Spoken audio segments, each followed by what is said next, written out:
Hello there, I'm back with Chapter 10 of Who Could That Be at This Hour by Lemony Snicket. And in Chapter 9, Moxie and Lemony went and found Sally Brown, I think her name was Sally Brown, who was the local legend that was a theater, famous in the theater, and she was pretending to be Mrs. Salas. So they discovered that she was not actually Mrs. Salas, but they don't really know why she was pretending or who put her in the basement. So at the end of Chapter 9, Lemony was going to town to trying to find Ellington, and he asked Moxie to help him look for clues. Chapter 10. By the time I reached the streets of Stained by the Sea, the town still quiet and unpeopled, and my socks still wet and squishy. I had figured out what to look for. At first, it seemed like there was too much to find. I had to find whoever had broken into the Salas mansion. I had to find whoever had tried to drown Dame Sally Murphy. I had to find Ellington Faint and her father and whoever had captured him. And I had to find out why all this had happened. But halfway down a gray and empty block, I realized all these beads were strung together.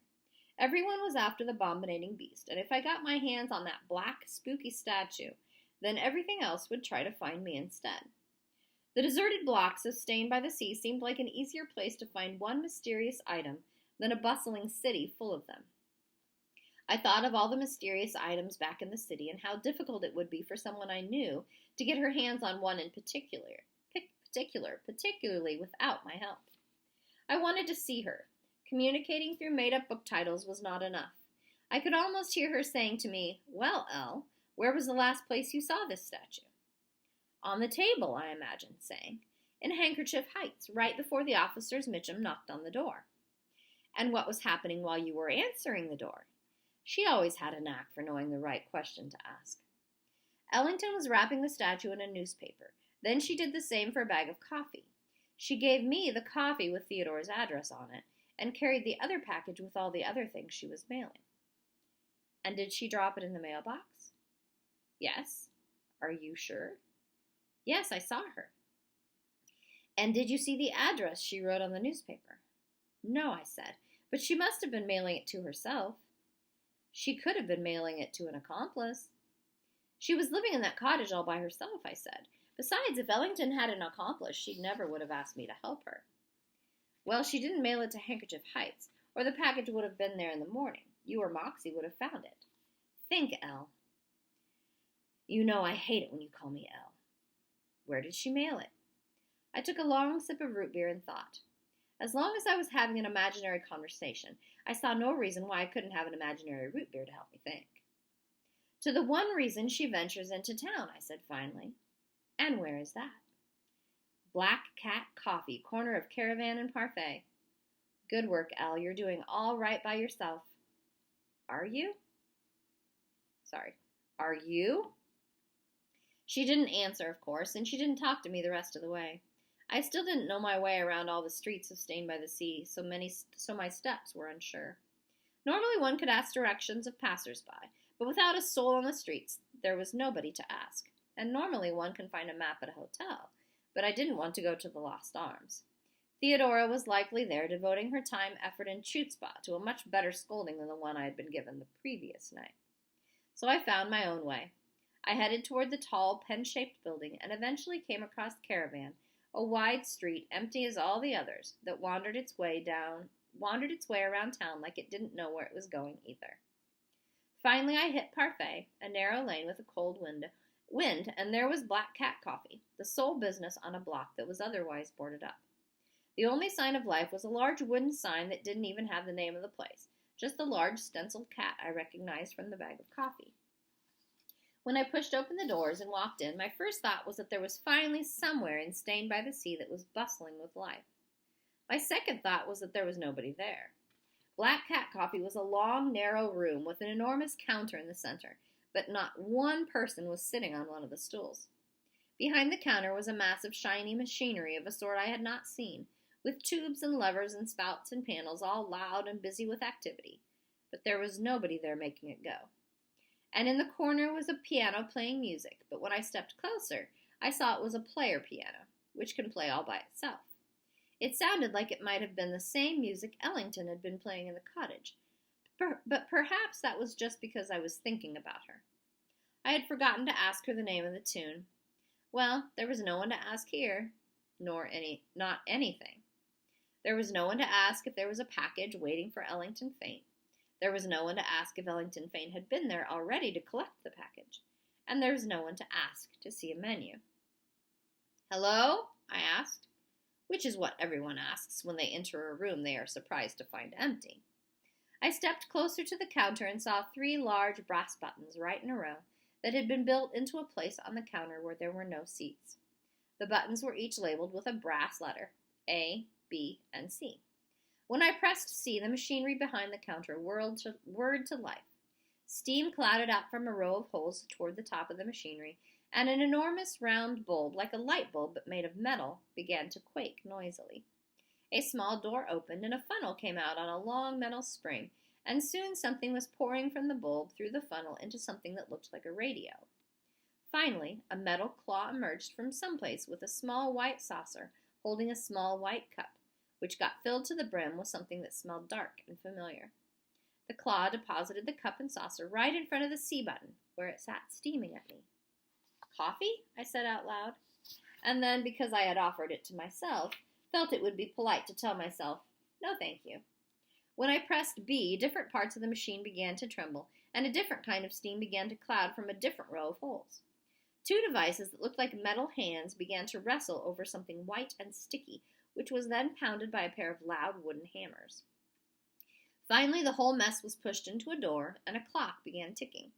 And after some time, a bell rang and the door opened, and something slid down a slide to stop in front of the B button.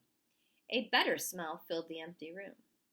"And B is for bread," I said, and it was delicious. When I pressed the A button, the machinery stayed quiet, and for a second I thought it was an aberration. But then right above me was a mighty scraping, as if the entire building were being lifted by a crane, and I stepped aside as a huge part of the ceiling lowered at a strict, sharp angle, revealing a staircase that led up and away from where I was standing. "Attic," I said. It was a good place to keep packages. The music from the piano told me there was nothing to worry about, but I climbed the staircase with my belly full of bread and butterflies.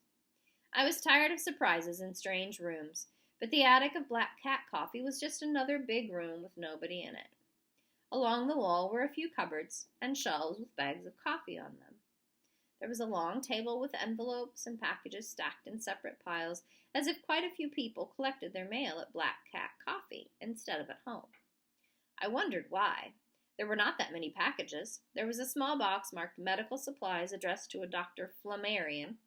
There was a long tube marked electrical equipment addressed to nothing more than a pair of initials that were unfamiliar.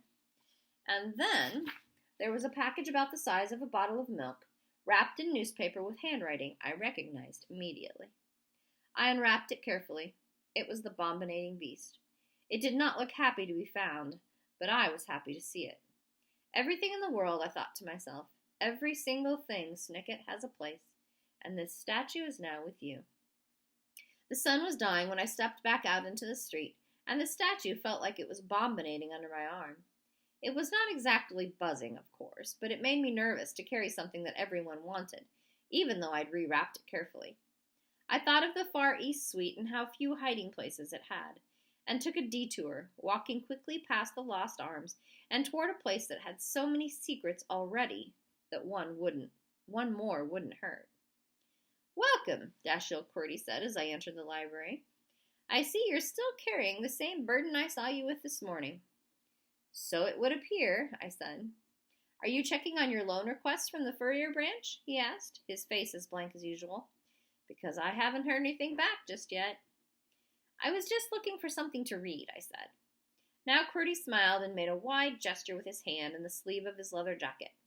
"Make yourself at home," he said, and I did. I had been in Stained by the Sea for only a couple of days, and already I had spent more time here than I had in the meager room I was sharing with Theodora. Even though he had curious hair and a blank expression, I felt more comfortable with my sub-librarian than I did with my chaperone.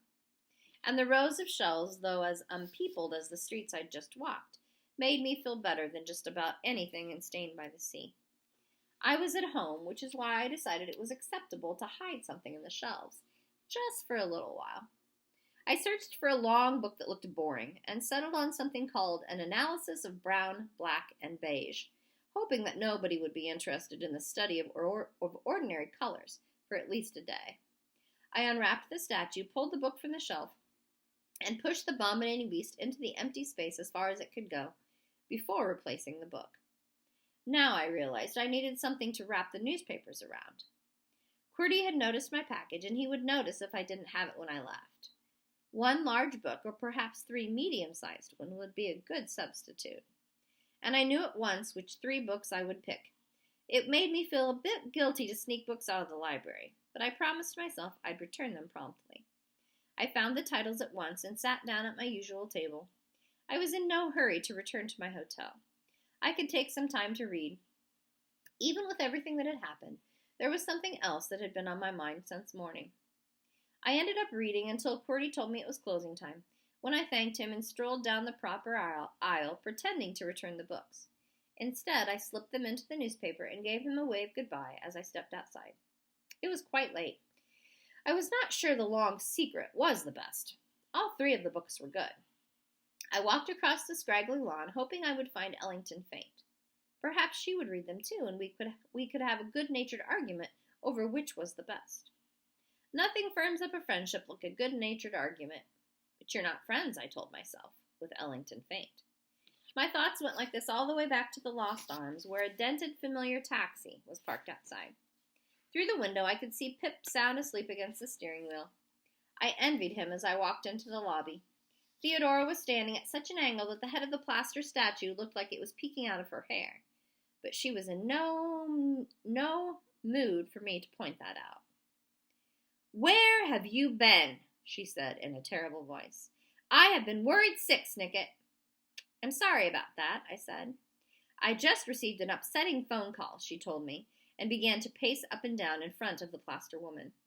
"This is already after the police suspect you of burglary and the vandalism of a street lamp, and now you are playing with a little girl near a well. You're supposed to be my apprentice, Snicket, not my stomachache." I was tired of all these mysterious phone calls, particularly when I had been unable to use the phone myself. "Who called you?" I asked. "Mr. Malahan," Theodora said. "He was very upset and told me to tell you you're not allowed near his daughter any more." "I don't think that was Mr. Malahan." "Don't be daft, Snicket. He said he was Mr. Malahan, and he sounded just like him." "There's much more to this mystery than we know," I said. "That's why it isn't safe to have the abominating beast here." "You mean that isn't it?" Theodora said, pointing to the parcel under my arm. "You mean you don't even have what you were assigned to retrieve in the first place? I told you before that people are watching us. If you fail me in this task, my reputation will suffer." "You've already ranked last," I said, and regretted it at once. "You're already ranked last," I said, and regretted it at once. I had not been raised by people who raised their hands to me, so I had not yet learned that with some people, if you say the wrong thing at the wrong time, you will be hit. Theodora's eyes widened with shock at what I had said to her. "Not sensible," she shouted. "Not proper." And with a growl that sounded like something I would have expected from a legendary beast, she raised her gloved palm up in the air. She likely wanted to slap me, but I do not know if she would have. What I do know is that we were interrupted by the voice of Prosper Lost, who was standing in the booth in the corner of the lobby calling to me. "Lemony Snicket," he said, "you have a phone call." Theodora uttered a high-pitched shriek of annoyance, turned on her heels, and stalked up the stairs. I watched her go and nodded at Prosper Lost, who had dropped the phone, letting it dangle from its cord, to walk back to his post at the desk. I walked toward the phone booth, the newspaper crinkling underneath my arm. I wondered who was calling me, and I wondered it out loud. I asked the question printed on the cover of this book. Who could that be at this hour? And once again it was the wrong one to ask. The right question was, when had I heard this person's voice before? But that question didn't occur to me, not even when I picked up the receiver and heard the terrible things that were said. And that is the end of chapter 10. So who could be making all these mysterious phone calls?